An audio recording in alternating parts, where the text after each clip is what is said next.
Historian Dr. Robin Winks called the national parks, quote, the single greatest university in the world. Now with over 400 parks in all 50 states and US territories, this university hosts more than 90,000 education programs annually, serving over 7 million students. More than 300 million visitors flock to national parks each year, not just for recreation and scenery, but for learning. In fact, research shows that approximately 95% of learning takes place outside of the formal classroom, Falcon Dierking 2010. Much of that happening in places like museums, parks, and through direct experiences. That's actually a quote from the first chapter, which was written by Julia Washburn. So we're going to start off with a little bit of audience participation. A quick note about my use of the phrase park unit. The National Park Service is comprised of more than 425 sites. However, only 63 of them are actually national parks with that designation. The rest of them fall under 18 other designations, from battlefields to scenic trails, preserves to monuments, memorials to historic sites, and many more. So to begin, I'd like you to take about 25 seconds to think about some of your earliest memories from visiting a park unit. These could include a natural setting, a historic one. Where were you? What were you doing? What comes back to you in this reflection? So I'd like you to take about 25 seconds, and then I'm going to have you share with your neighbor. So go and think quietly.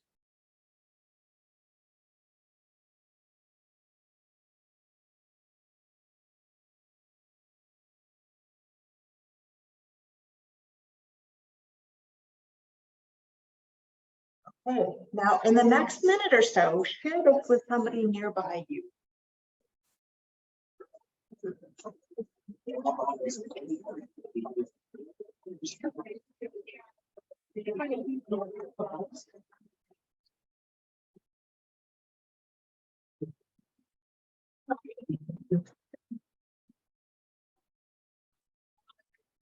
Yeah.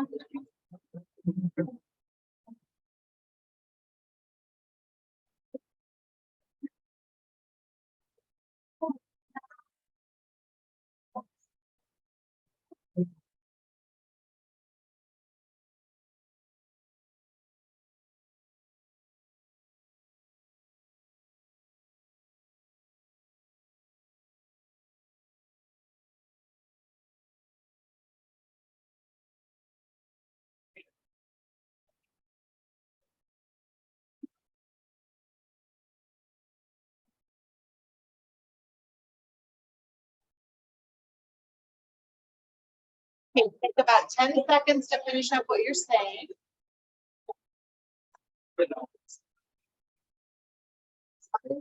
4, 3, 2, 1.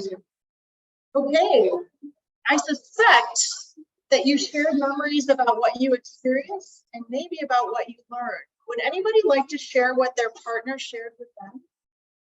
Give me an example of what you were talking about. Colony State Park family reunions. Okay, so family reunions within a state park? Yes. They were shared just a stunning night sky of this park. Hey. Other? Yeah. My neighbor shared mud volcano and driving by it with his family and kind of being taunted by the smell of sulfur. Oh, yeah, sometimes that happens in Yellowstone too. Oh yeah, mud volcano in Yellowstone. But yeah, but sometimes that happens in other places. Yeah. Anyone else? Me as a kindergartner, climbing every street, grand picture, it's just a big volcano. So interesting. He took away this idea that climbing up a mountain meant that every picture he drew after that had the zigzag of it. So if you think about that, one thing that you learned about at that point was switchbacks. Okay. What are some other things? Think for a minute about something that you learned in one of these settings and how it made you feel or what you experienced. So I'm going to have you think about that for about 20 seconds.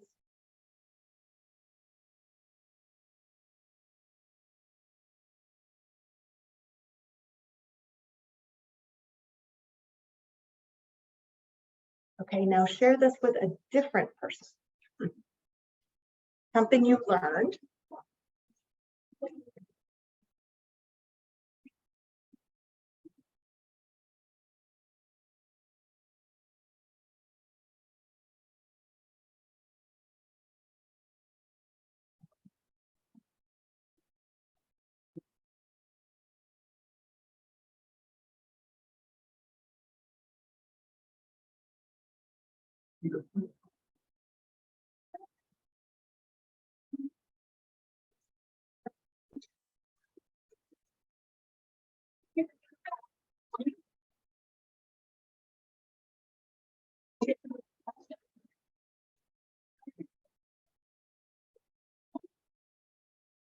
About 10 seconds, we'll return to the group. 9, 5, 4, 3, 2, 1. Hey, what was something you learned in a park setting or a park unit? Anyone in the back? Go ahead.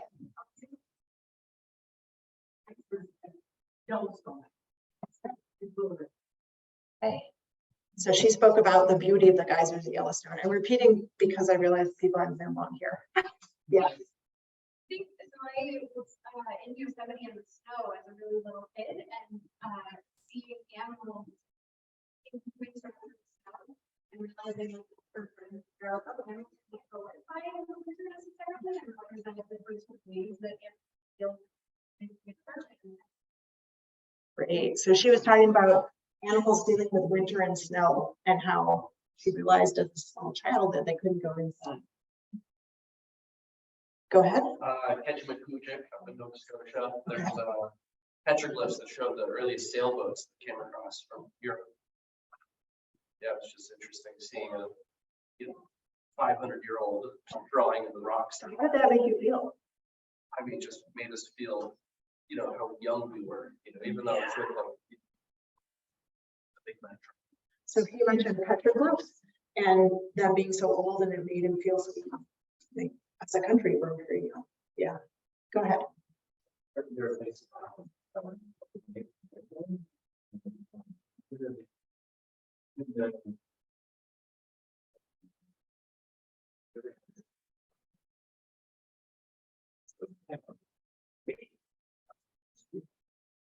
Yeah, so he shared he was intrigued about petroglyphs and why the society disappeared and that we really don't know why they disappeared. So many of you have spoken and taught and were thinking about things in your memory and they were connected to emotions. Of course, I gave you that cue to do that. But one of my favorite neuroscientists is Mary Helen Ordino Yang. And what she studies is the connection between emotions and learning and the crossover of these ideas. And my favorite quote by her goes like this: quite literally, it's neurobiologically impossible to think deeply about or remember information about which one has no emotion, because the healthy brain does not waste energy processing information that does not matter to the individual. So all those times that you were in a space where you were like, I can't remember, and it doesn't matter, it's because your brain is healthy, right? And remember that emotions don't have to be good emotions. They can also be bad emotions. We learn a lot from very upsetting emotions as well. But that's one of the pieces that we keep in mind in terms of learning. So learning in informal spaces, especially in the national park units, is near and dear to my heart. In fact, I did my own dissertation work up the road in Yellowstone. I conducted a couple of projects with scientists, teachers, students, and rangers. The first project I conducted was a program evaluation of the Expedition Yellowstone program. It's basically a 4 to 5 day immersive residential experience for 4th through 8th grade students. What I discovered was one of the unintended benefits of the program was the positive effects on relationships between Yellowstone and the gateway communities and the greater Yellowstone ecosystem. There are lots and lots of places where there are conflicts between the parks and the gateway communities. And in Yellowstone, it sometimes centers around bears or bison or snowmobiles, you know, wolves, and all of those things were going on. And what we found was that because fully 1/4 of the people that came to Expedition Yellowstone were chaperones who were coming to make sure that we weren't turning their children into tree huggers, they realized that there was a lot to learn. And then they went back to their communities, and it really provided stronger relationships between them. When I was asked to present these results to the then superintendent, Susan Lewis, and her squad, they ended up going up the line to the Department of the Interior. In fact, after I finished talking, and I'll tell you that was really nerve-wracking, he said something about, we should tell the secretary about this. And for a moment I thought, what? And then I realized she wasn't talking about the office associates on the hallway. She was talking about the Secretary of the Interior. Well, what happened as a result of that, I was asked to serve on the National Park Service Advisory Board Education Committee as a result of that work that I had done. And herein lies the story of this project and the book and the journal. So the National Park Service Advisory Board was first authorized in 1935 under the Historic Sites, Buildings, and Antiquities Act. And it's a group of about 12 people that are appointed to serve on this, and they have they're experts in many areas, and then often they have committees underneath them. And so I served on the education committee. The person who was on the advisory board above me was Dr. Milton Chen, who's worked with Edutopia, Sesame Street. He's also a Lucas, George Lucas scholar. He's got quite a resume behind him. And I served on that board from August 2021 to January of 2028. And here we are. This is a little background on the journey of the book. Here we are in November 2016, and we were meeting in Yosemite. And at the meeting, we were contemplating what we had accomplished over the last 6 years as a group and more immediate future of the National Park Service. This was after the election, and so we were trying to process what had happened at that point. And someone got a bright idea that we should put together an edited volume to disseminate some of these ideas. And I would say Milton, who's in the middle up there in the background of the blue shirt, was kind of pushing this. And then there were a couple of more senior women in the group who decided that that Jess Thompson, who is right here next to me, and I should lead the charge. And so here's Jess and I 2 months later, and we were hanging out at a leadership graduate retreat in St. Louis to help another colleague of ours.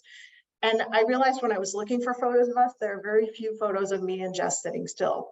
And so maybe that's why they thought we could take this on. So we did. And at first, things went really quickly. So I'm going to start with a timeline, how these things went. So we got the idea, it's on the back of a napkin right now. The Park Service went ahead and commissioned the book. And we really were going to do it within the Park Service. So it would become one of those books that you could get at one of the bookstores, you know, with a black on the cover. You know, it was going to be a little longer than some of those books, but that was kind of the first idea. And then Congress passed the Centennial Act, which I will get to. Does anyone here know what the Centennial Act is? Oh, good. I'll tell you all about it later. And then by May 2017, we had most of the authors had sent in chapters. So that's like, think about writing a book. We're like moving on this.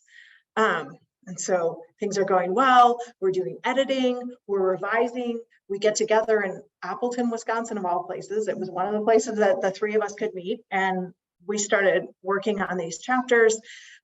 We hired an undergraduate at Jefferson University who was really into design. She was fabulous. So she's doing layouts, we're getting stuff done. And then in October of 2017, things got a little messy. And we got a call and they're like, we're not so sure we can do this. And we thought, this is dicey, starting to get dicey. And we're not really sure we like our Park Service personnel working on it. So, but by November, we're back on track. You know, they're all in. So we send off our proofs. We send them to the authors for the final review. We're getting ready to send it off. And that's what our cover looked like. Just Abigail had put this together. You know, this was one of our photographs. We were liking this, yeah? Yeah, no. So January of 2018, the advisory board resigned. And part of this was because somebody new had been put in place at the top levels who was really interested in using the parks and the national lands to do things like energy resources. And it was not a good time in the Park Service. And that person also decided that the advisory board should resign. So, and by February of 2018, they told us, yeah, there are too many reasons. And those too many reasons had something to do with 157 mentions of climate change, too many mentions, which was probably exactly how many we had. So fortunately, they gave it back to us. It could have been stuck, and if they'd done things, if they really wanted to destroy things, they would have just kept it there, right? And then it would have belonged to the Park Service, and it would have just stayed and gone into the little dark hole that was going on right then. But they sent it back to us, and we started to prepare it for other publishers. We had no idea. We were contacting people all over the place. And then in August of 2018, the University of California Press called. It helped that we had it in because John Jarvis, who had been the head of the Park Service when I was on the advisory board, was now at UC Berkeley. And by March 2019, we signed a contract with the UC Press. We submitted the final manuscript for printing in June of 2019, and it came out in the spring of 2020. It was finally published. It came out on March 20th, 2020. 1 week after everything shut down. And actually, this is my fourth try at doing this talk. I was asked to come in August of 2020 when we thought things weren't really that bad, you know, and then 2021 and then 20, yeah, anyway. So here it is. The cover of the book contains one of my study groups from Cody, Wyoming, from my own work in Yellowstone National Park. That's Orange Spring Mound. And I'm excited to share with you also the companion, which was, there was a period of time when we weren't sure if the book was going to be published. So we started looking for a journal to put some of the stuff in and some of the chapters in. And we also had certain chapters that we didn't get to put in the book. There were people in the Park Service who had written chapters and they weren't matched, they weren't aligning with the administration or the administration's ideas about what the Park Service should be doing. And so we actually had to pull them because we didn't want people to lose their jobs. Our whole idea behind this book was to help the Park Service. And there was a point where we realized we might not be helping the Park Service, at least some of the people. So some of the chapters were pulled and we were actually able to put some of them in this document when it was published. So it's an open source journal. It's a volume 36, issue 2. And these are QR codes, which I will show you again at the end of the talk, where you can, so, and there are at least 3 reprints in the journal that are from the book itself. Okay. As I mentioned previously, the book was an effort to collect and share insights from the many different ways we learn and facilitate learning in parks. There are 21 chapters in the book and 9 articles in the special issue of Park Stewardship Forum. We worked with more than 50 talented collaborators and authors.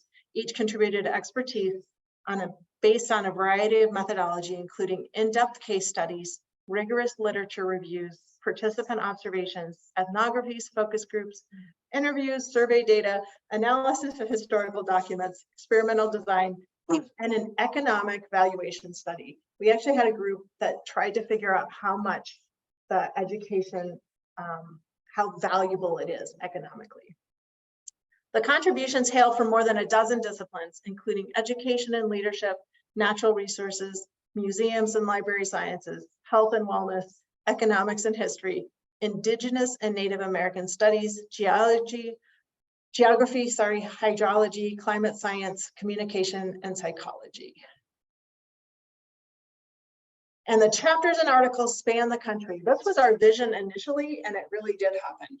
From Washington, D.C. to the San Francisco Bay. Case studies explore learning in the great landscapes of Glacier, Grand Teton, Rocky Mountain, Yellowstone, the Grand Canyon, and the Great Smoky Mountains.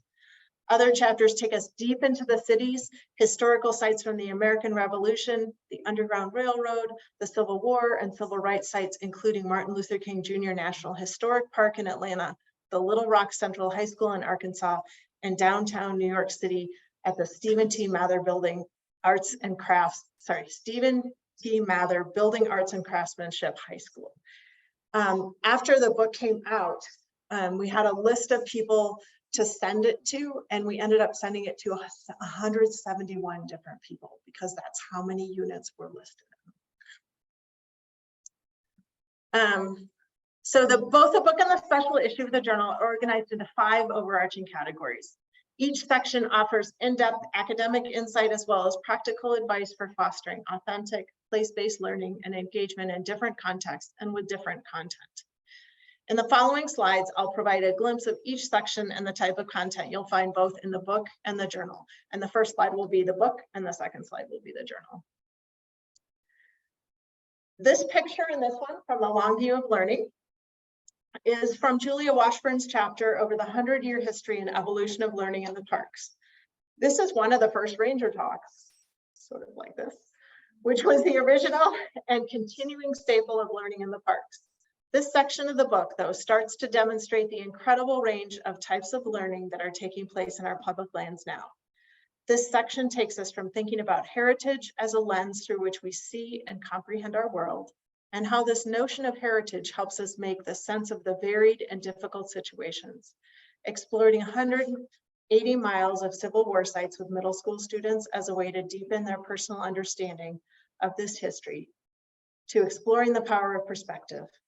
Further, Donnell Carbaugh provides insights into the first people's deep understanding and connection to one of these sacred spaces in Glacier National Park through his ethnographic piece, Deep Listening and Different Ways of Knowing. Julia Washburn's chapter, The Evolution of Park Learning, has been reproduced in the Park Stewardship Forum, and as you will see, Jim Prococo published a book about the development and implementation of the Journey Through Hallowed Ground. That's where he took middle school students. And so those are both available, and these links will also be available. In this next section, chapters and articles explore the ecosystem of learning, from climate change to citizen science curriculum. These authors illustrate the dynamic learning that happens when students are engaged in meaningful projects in places that matter to them. These chapters and case studies provide evidence about the learning ecosystem dynamics and climate change and how they can empower students of all ages to think more critically about their own consumption and conservation choices. This is actually a group of my students. I think these students were from Du Bois, and they are hiking in Yellowstone, and they have snowshoes on, and I don't know if you can see, but they were carrying a bunch of equipment to go some. And you know, there's no such thing as bad weather, just bad clothing. So, and this is the Park Stewardship Forum of, you know, this section here, and the example and the issue of this journal. National Park Service employees reflect on the impact of climate change academies. That's on the right here. This was a pilot project that was launched at both Indiana Dunes National Lakeshore and Cape Cod National Seashore. The authors worked with nearby school districts to engage 4th graders and high schoolers in place-based climate change and action projects. And they actually use the high schoolers as mentors. On the left here, this is somebody who is from the San Francisco area. Yeah, are you familiar with this? Yeah, so there's places where they have put in these rods that show where the water, and correct me if I'm wrong, because I actually haven't seen this. I've just seen the article that showed where the water will be as sea level rises. Yeah, and there's some really good. Is it neat? It's pretty high. Yeah. Yeah, okay. So these chapters and case studies provide evidence that learning about ecosystem dynamics and climate change impacts actually can empower students of all ages to think more critically about their own consumption and conservation choices. This section, Empowering Health and Self, explores a variety of ways that the parks empower us. This can happen through the use of signage, encouraging healthy behaviors, to exploring how environmental psychology helps us to understand attitudes and values within and beyond experiences in natural settings, such as Rocky Mountain National Park. On the East Coast, Doctors Jenna Few and Andrea Guyden give us a window into a year-long partnership that involved a diverse group of middle school students visiting and engaging through multiple civil rights sites that connect them to this history and demonstrated long-term deep understanding of the participants and partners. And this is a picture of those groups as they were visiting those sites. In this photo, you see a couple of college students looking at their phones. What you don't know until you read Dr. Natalie Burston's chapter is that the students are actually on a field trip, virtually exploring national parks and learning about geologic features through an app that she developed for a college course. The success of this app bolstered new work in this area, and Dr. Burston talks about it taking it a step further in the Park Stewardship Forum article. She discusses the lessons she learned and the possibilities of expanding place-based education in virtual settings using phones. If we didn't believe it to be true before COVID, it certainly made a strong argument that we need to be resilient and face the future. And in order to do this, we need cooperation and collaboration, and partnerships are crucial to this. Partnerships help expand the learning experience from overnight camps to classroom visits. The authors in this section share inspiring examples of organizations and communities working together to help the next generation of learners and citizens with connect with content. The Stephen T. Mather Building Arts and Craftsmanship School is an innovative example of two large public institutions and their collaboration, the New York City Department of Education and the National Park Service. They work together to offer students an artistry-infused, career-focused training at this public high school in Manhattan. There are dozens of different types of partnership and collaborations like this.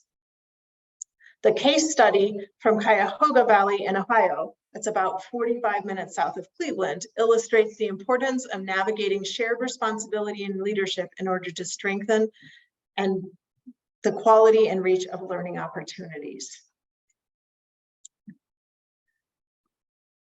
These insights are equally relevant for rural and urban communities as we find ways to engage learners in meaningful experiences. To learn more about these innovations and partnerships, you can check out one of our authors, Dr. Susan Newton's article in the Park Stewardship Forum, where she proposed the model on the left here of engagement built for NPS units to use in response to the types of visitors that she had encountered in her work and research and help better meet their needs. Dr. Yandala's chapter, or Deb Yandala's chapter, is one of the reprints also in the Park Stewardship Forum. The final section of the book explores the intersection of families, free choice learning, and the economic value of learning in the parks. Dr. Powell, Stern, and Frensley look to identify specific outcomes for high quality environmental education, while Doctors Marlowe and Bilms and Lemus tried to nail down a dollar amount that could be tied to educational experiences in the park. Just a quick aside, it's in the billions of dollars. Dr. Sorzai and Falk argue that the total economic value is nearly impossible to determine, as they dug into ways that experience can help shape visitors. In the Park Stewardship Forum article, they expand on the idea with a case study that demonstrates this learning and how it can shape the next generation's learning trajectory as well. In addition, for the Park Stewardship Forum Journal, I got the chance to interview my mentor and colleague, an education specialist, NPS supervisory park ranger, and a Tilden Award winner, Ellen Petrick, who's now retired, about the value of residential education, environmental education. She talked eloquently about the impact within communities and connections made for participants, families, and the surrounding population. I'd like to note too that this picture, one of the differences you might have noted is that the pictures for one were in black and white and the other were in color, because in the book we were only allowed to do black and white, whereas the online journal we got to do color. So this picture here is actually this kid's family. This is him as an adult with a kid on his back. So that's anyway, and that was him in 1974. So the Centennial Act. Coming back to the Centennial Act, probably some of you would be surprised to learn that education was not originally mandated for the Park Service. The two things that were mandated for the Park Service in the original act was law enforcement and then the facilities. So facilities and land management. Education was not part of it, which means every time it came up in Congress and they said, you know, what are we going to do with money? Well, we need more for law enforcement. They would cut it from education. So what the committee I was on, the advisory board education committee, really pushed for a couple of different things. If you've heard of Every Child in a Park, that was one of the things that we worked on. And that's like every fourth grader and their family gets a free pass to parks, pass it along for that entire year there in fourth grade. But this we consider to be one of the biggest achievements of this group, is pushing this forward. And so basically this act ensures that the management of system units and related areas are enhanced by the availability and use of a broad program of the highest quality of interpretation and education. So finally, there is a mandate that the parks have to provide education and interpretation.